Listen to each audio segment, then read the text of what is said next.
of High School Musical. You guys are in the right place. It's my absolute privilege to bring to the stage at this time, Corbin Bleu!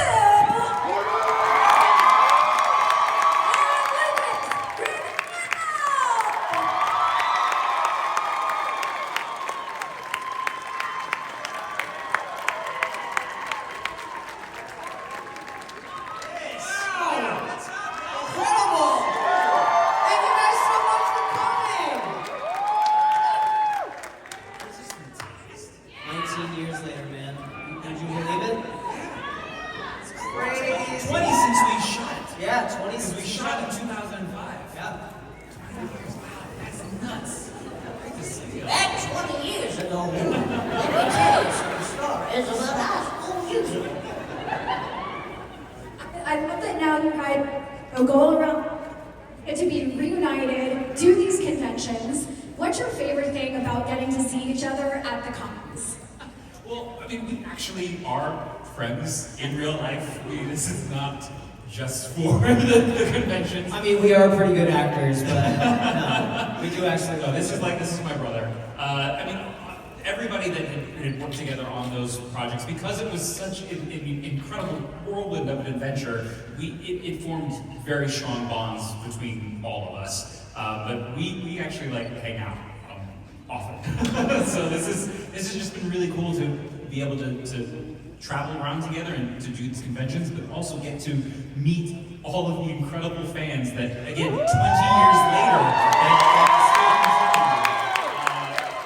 and get to experience that together. Because at the end of the day, usually we'll go out to dinner or something like that, and then we just talk about the day and just how surreal it all is. So thank you all for continuing to keep the spirit of High School Musical alive. Thank you. So obviously traveling around, actually hanging out, being in Orlando, are you guys going to have the opportunity to go to any theme parks this weekend? And do you guys like roller coasters? Yeah, I mean, you can't come, I mean, you gotta go if you're in Orlando, right? Isn't that the city's saying? If you're in Orlando, you gotta go. I submit that. We'll put that on the back of the bumper sticker. Yeah, exactly. That's what it's going to be instead. No, I'm a license. That's right. The license Yeah. plate. No, yeah, we're gonna go to Universal and Disney. So check them all out. So when did the two of y'all initially meet? Did you guys meet through the casting of High School Musical, or had you met before that? No, we actually met in the hotel that we all stayed at for High School Musical.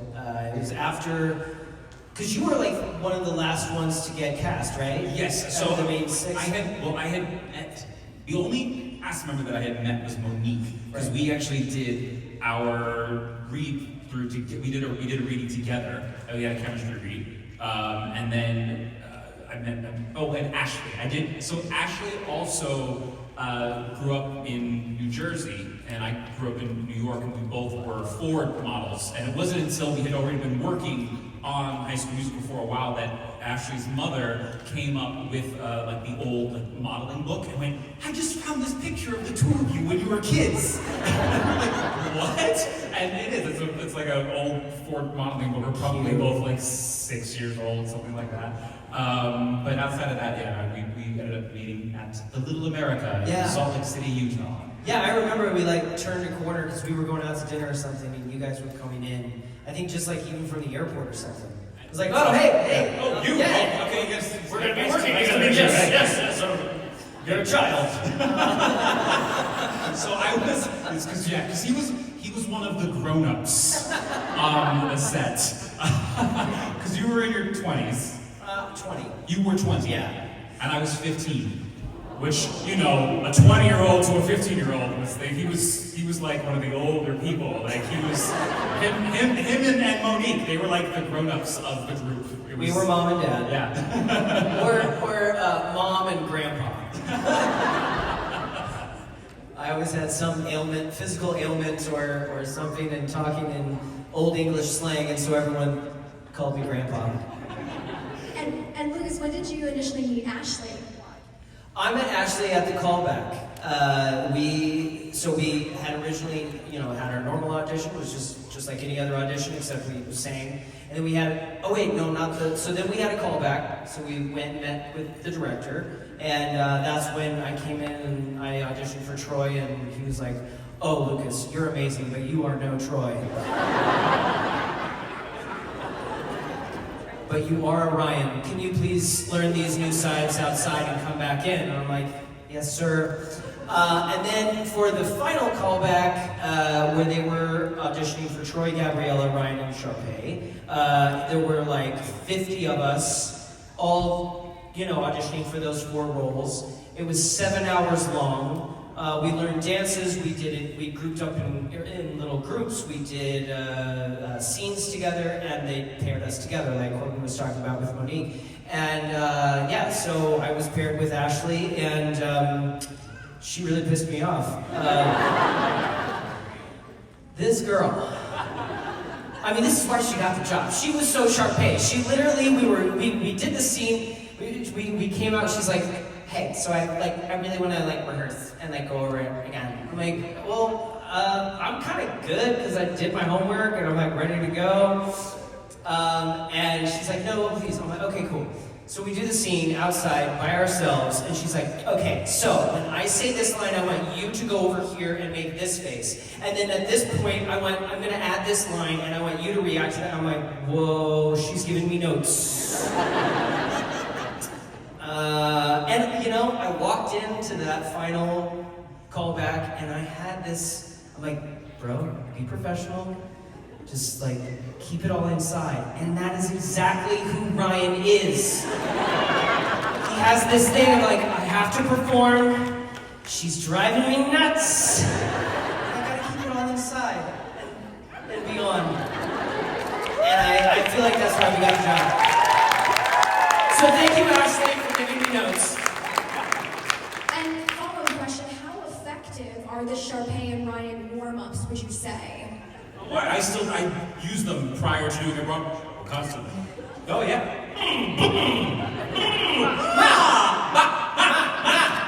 Absolutely. Yeah, let's do it for a round of applause. Yes, absolutely. What were you guys actually like in high school? I was nerdy. I always loved musicals. I actually went to an arts high school. So I know a lot of people, when they talk about their love of High School Musical, have had fans come up to me, they go, "Yeah, but the problem is you ruined high school for me because I was expecting everyone to just be dancing on tables and to just be having this amazing experience." Crazy enough, that actually was kind of my real high school experience, because I went to an arts high school. Kids really would break out into song and dance. If you knew we were working on a particular project. But I feel like I always say I wasn't cool, but I knew everyone. I was very social. Yeah, but I wasn't I wasn't Chad. I was not the cool jockey guy. Yeah. I moved high schools after my freshman year from a very small farm town to the big city, which from Missouri it was big, but it's not really. It's still a small town.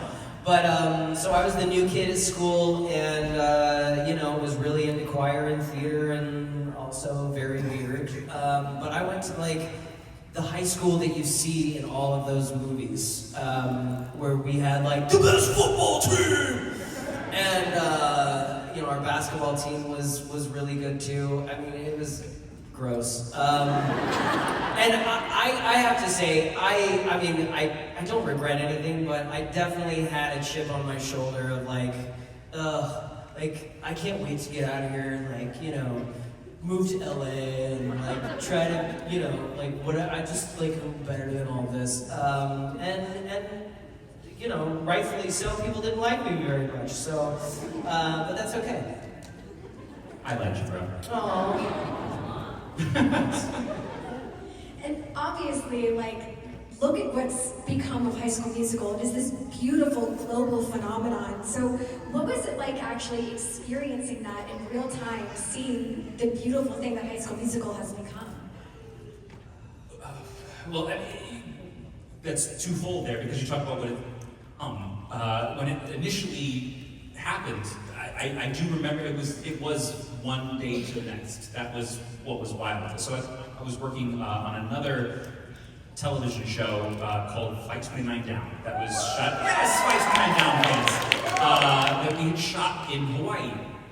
And the premiere of High School Musical happened while we were doing the second season of that show, and of course my cast was all excited, and so they set up a projector, and then we watched the movie. It was all fun. And then that weekend we went to this big carnival that they do on the island every year called the Punahou Carnival, and it's like the whole island of Hawaii would go to this thing, and I got mobbed. And now this is again one day. I think out of I started working when I was 2 years old. I started really young, and I worked on other projects, but nothing to this extent. I maybe had one or two people come up to me and ask for an autograph before, but it was again nothing like this. And I was with my little 5'3" mother, and again it was like people actually grabbing, and then we ended up jumping into the car. And I remember my mom just looked at me and she went, "Welcome to your life." Oh, Martha. Yeah, it was overnight. Just literally, I was living in a moldy apartment, barely being able to pay my bills, and I get a call from my manager saying, "Hey, they want you to go to New York tomorrow to do Good Morning America and the Today Show, and you're gonna teach the kids of America how to do the We're All in This Together dance." And I'm like, what? And literally like that, it was just like the next day we're sitting down doing interviews, and they're like, "So, how does it feel to be a role model for children all across the world?" I don't know where I am right now. It was too much for me. Too much, too fast. It was scary. I didn't feel like I deserved it. Coming from a small town, I didn't think I'd ever be even a little bit famous, let alone having that sort of magnifying glass and attention. So yeah, it was rough, but also, it's like all of these people coming up and telling you how amazing you are over and over again. I mean, it's a crazy, amazing thing. But then it changed and it morphed, and we all thought it would go away, and then it came back, and then here we are. And I swear, I have more and more appreciation for being a part of this project every single day, and it's because of you people. I am so grateful that you guys keep watching and keep listening and keep coming out and keeping it alive, because it's beautiful, and it is a testament to how special that project was, and to be a part of something that special. It's a once in a lifetime thing.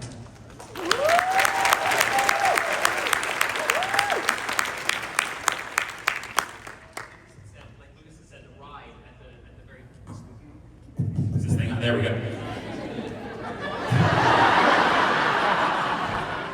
Who's working this? I told him to give you the trick. Who's working? There we go. Okay. The ride at the top of it all. I mean, we had shot the three movies over the course of 3-4 years, and we also did 2 world tours. We did an entire South America tour and a North America tour. We did concerts, and of course, following that though, we still have careers that we're trying to, continue on as actors, and just like anything, it's a gift and a curse that people know you from that, but also now you're trying to break out of it. You're coming from being a Disney kid, and you're saying, okay, well, what else can I do? And Disney man. So then there's that element that comes following that you're trying to distance yourself from it. And I will say I'm so proud of everyone in the cast that have gone on to continue to do incredible things in their career. But like Lucas was saying, it's all of these years later that you try to distance yourself from it, and then now that it's almost had another resurgence, and I think it's so much because of newer generations that have found it on their own, generations who grew up with it and are introducing it to their kids, and I think now enough time has passed that we can look at it and go, I'm not trying to distance myself from this. This is very much a part of who I am and what my career is and why I'm where I'm at right now. And I think it's such a beautiful thing to be a part of and to know that that's always gonna be there in my history. And I think I'm also proud of the project itself. I feel like I had gone on to, we both actually went and worked on the series, High School Musical, the musical, the series. And I hadn't watched, because I don't really watch things that I'm in. I don't go back and rewatch myself other than the premiere. And so I hadn't watched any of the High School Musical movies in a long time. And I went back to watch them again when I went to go work on the series. And just to go, okay, let me get back into this world again. And I wasn't watching Corbin. I was just watching this kid do this thing.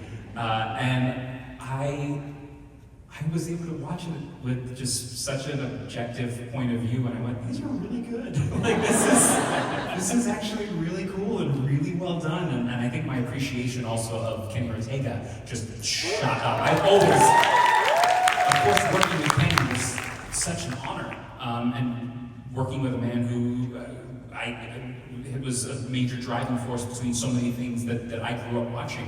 But I think, again, it was later in my career to go back and even watch them again, just to truly appreciate his work specifically on High School Musical, and then to start to go back and remember all of the moments that both of us had moments during the series that things came out of us that we went, I feel like that's just based on what's been instilled in us from the years of working on High School Musical. Yeah. I did want to ask about working with Kenny Ortega. What was his directing style like? Oh, Kenny. He was, overall he was great.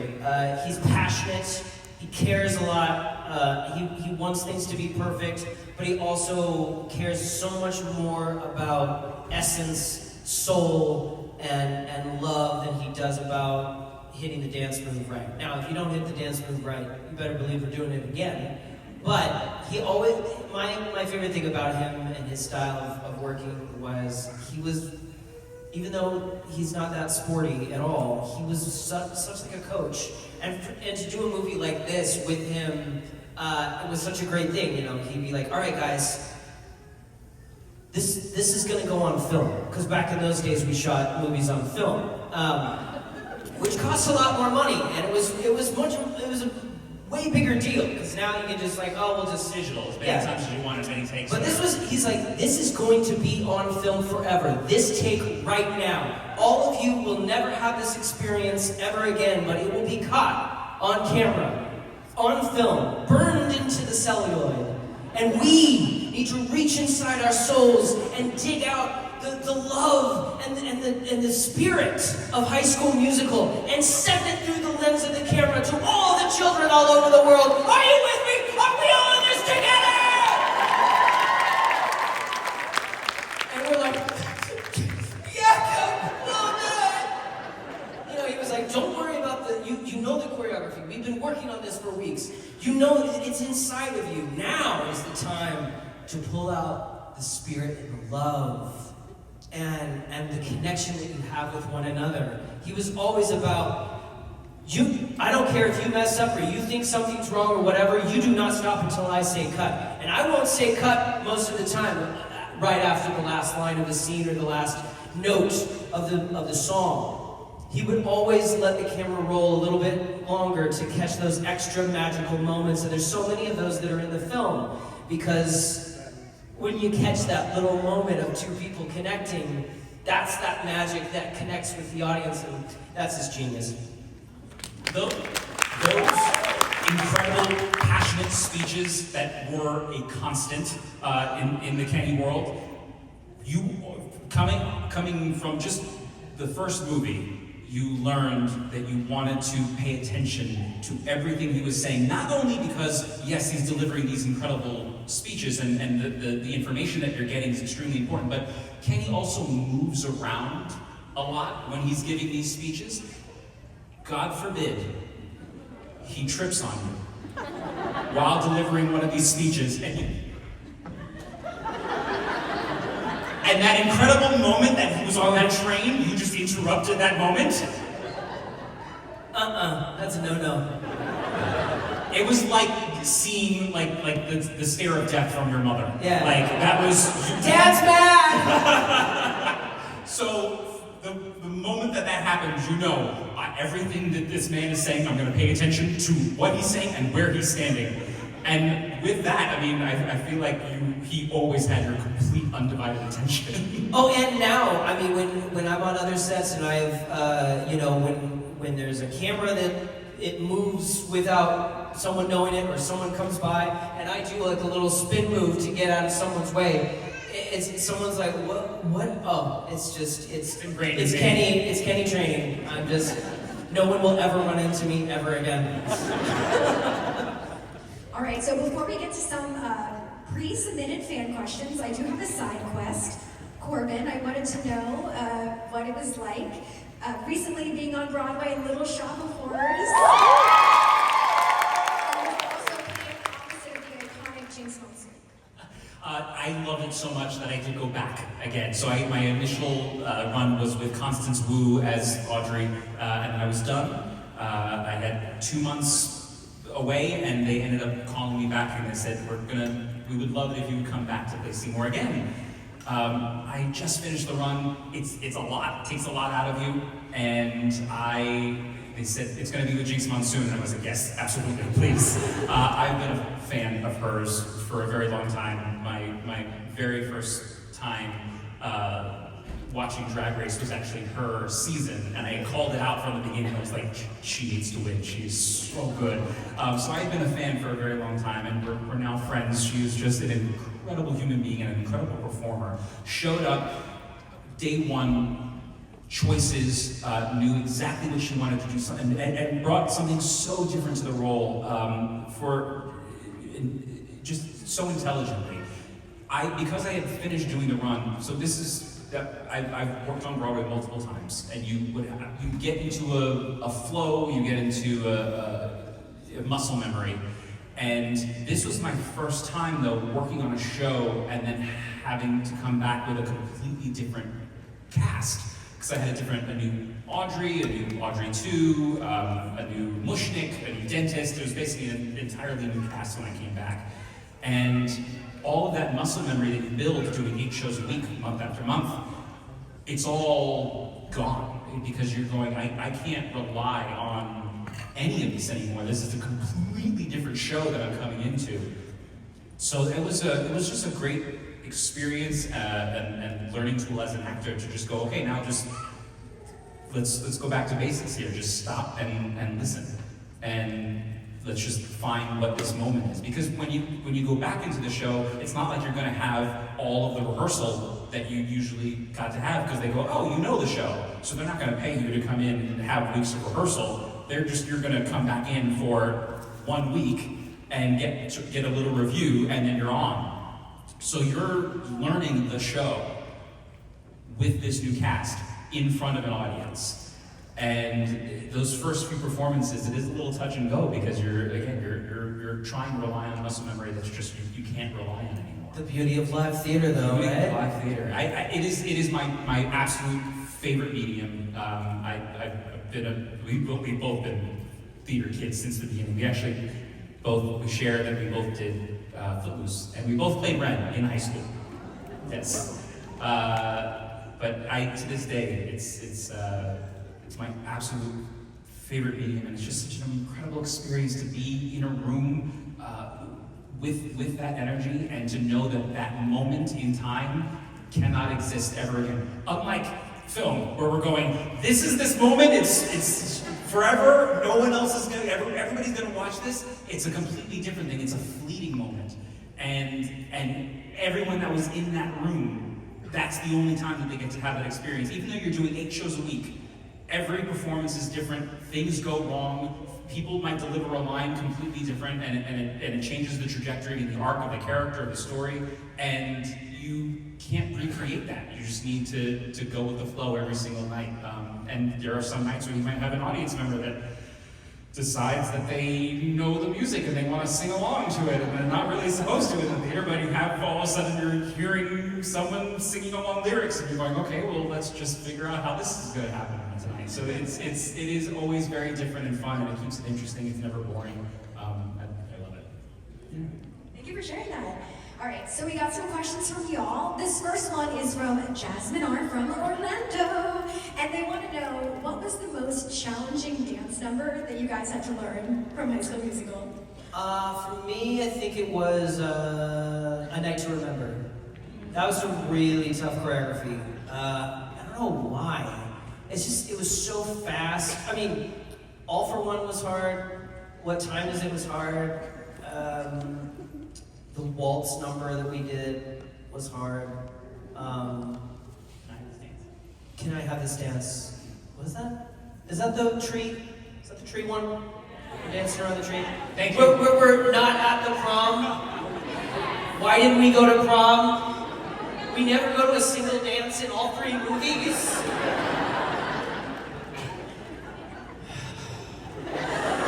But I'm over it. Clearly. No, what's A Night to Remember? It may have not been the hardest, but man, it was difficult for me to get, and every time that we were shooting it and I nailed it, it was just like, oh, I still to this day, I've never had a performance feeling like, oh, I got it, you know, like it was big for me. It's tough. There's a lot of moves. Get your head in the game, hands down. Oh yeah. Hands down. Anything with the basketball. Bane of my existence.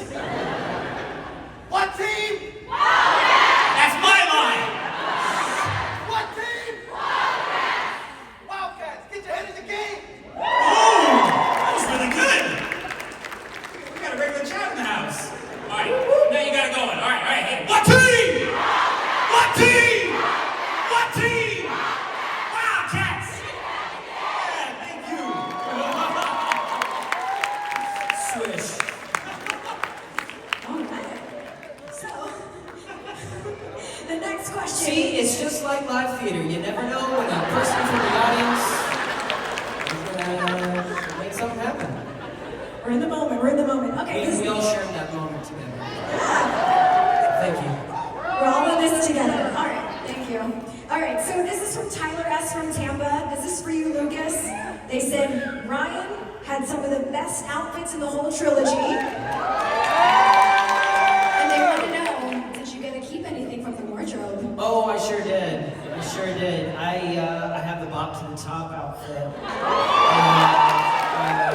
The shoes and hat from We're All in This Together. I have a lot of hats. They did not let me keep all of them, sadly, and a few of them we donated to the Rock and Roll Hall of Fame Museum, which was like, oh my god, the coolest thing ever. And a few other bits and bobs, but the sad part is all the really cool stuff from High School Musical 3, they wouldn't let me keep because they were like, oh, Disney's gonna put it in a vault or tour it around to movie theaters around the country and stuff. So I really wanted that 3-piece peach tuxedo. So, but yeah, I did get to keep left. We have our rings. Oh yeah, we got our rings on. Yeah. These are real class rings from Jostens. This is not a commercial. But yeah, they say Wildcat State Champions on it. They have our names on them. Mine says Chad. And mine has a basketball on it for some reason. They all had basketballs on it. I know, yours should have had some theater masks. Yeah, but I would have been the only one, and they would have had to made it special for me, and nobody cared about me anyways. I'm kidding. All right, this next question is from Mia J. from Fort Lauderdale, and they want to know if the two of y'all had a spin-off movie about your lives after graduation, what would it be about? Oh, I want this movie. Can we make this happen, please? I feel like You have an entire backstory worked out already. You I walked do. me through it. I do.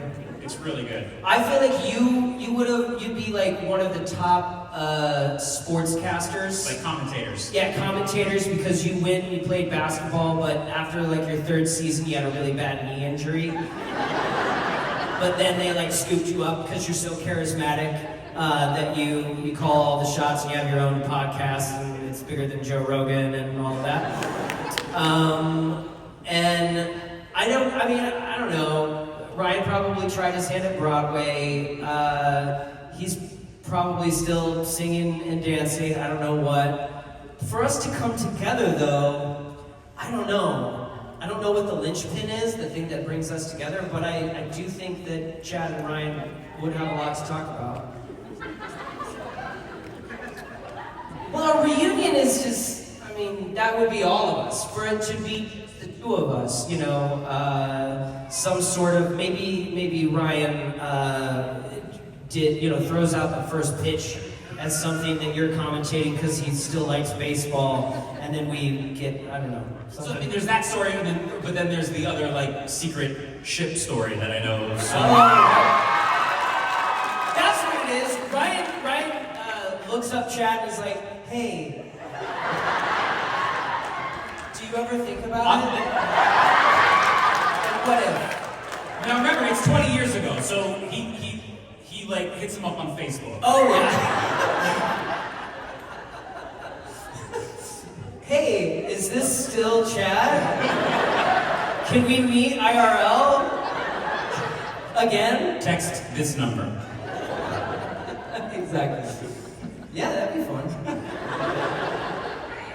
All right, we have time for one more question, unfortunately, and this one is from Alex W. from Jacksonville, and they want to know, and they said, be honest, who messed up the most takes during filming because they just kept laughing? Chris Warren, Oh yeah. for sure. Yeah. He just, he played Zeke, with Corbin Bleu. He was always missing. Where's Chris? Where's Chris? Where's Chris? Oh, hey!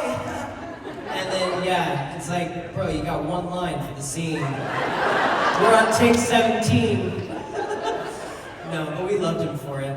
I'm trying to think. Yeah, again, the perfection that was demanded on Oh, that yeah, set. we were scared. You didn't really mess up takes with laughing.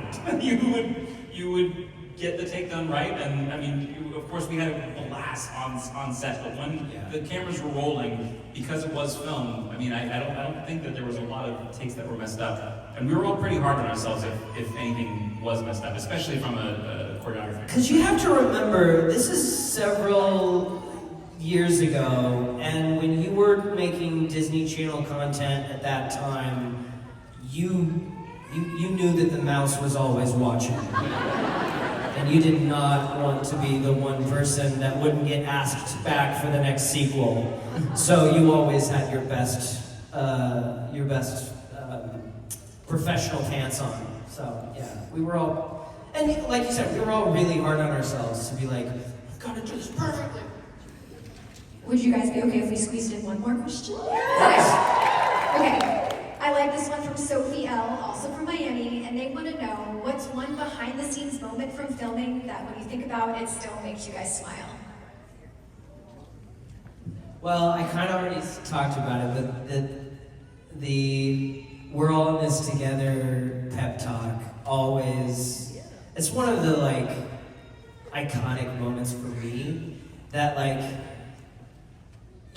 we knew that something special was going on when we were shooting the movie, not thinking, oh, this is going to be a worldwide phenomenon. We thought, this is going to be something that all of us remember, like that one year at summer camp for the rest of our lives, because we had these great connections. We really poured our heart and soul into this cheesy musical, and we had so much fun doing it. And We're All in This Together was the last thing we shot, and we didn't know about sequels or concerts or anything else. We thought, this is it. This is actually it. And when he got us together and was like, giving us this pep talk, we were all crying and just thinking like, yeah, I really do want to reach into my soul and pull out everything I have and send it through the lens of the camera and try to reach as many children around the world as possible. Not only because I feared for my life, but it really did mean that much to us. And that was just like, I'll always look at that fondly. There were always special moments at the end of each film, and the final moment of the third film. Movies are always shot out of order, and it just so happened that that final shot of the third movie, when it's panning across our faces and the curtain finally closes on us, that actually was the last shot that we shot out of everything. And we had another Kenny moment, and he came to us and said, everything that you've experienced over the last several years, I want you to just ponder over it. And he's like, and that's it. We're gonna pan the camera across, and I just want you to remember everything that you have experienced over the last few years. And so that moment where it's panning across everyone, and it's real. And when that curtain closed, there were real tears from everyone, and to have that as the send-off, I think, was such a beautiful moment that I will always carry with me. Yeah.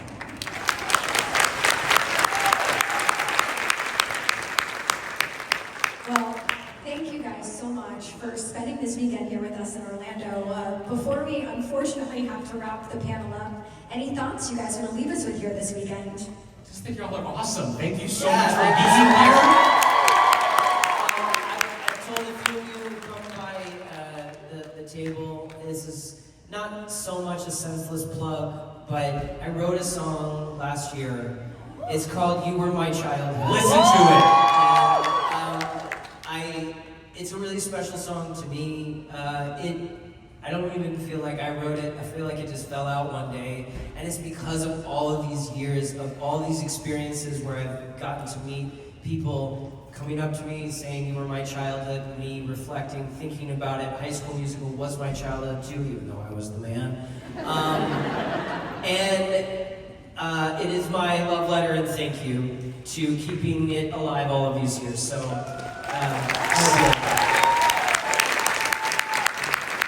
It's not my song. I don't need a senseless plug for it. Go listen to it. He was the first one that got to hear it out of the group. Bawled my face off, uncontrollably, like a child. Like could not contain. I surprised him. He came up. He said, I have a surprise for you. I have a song that I want to play. He's like, okay, cool. I'm thinking like he's like, no, I want you to put on these headphones. I was like, okay, this is weird. I'm just gonna sit here while he's like, yeah. So he put the headphones on and then just sort of sat there. And I heard the first line, and it started coming in. I went, oh, stop it. I need you to start over again.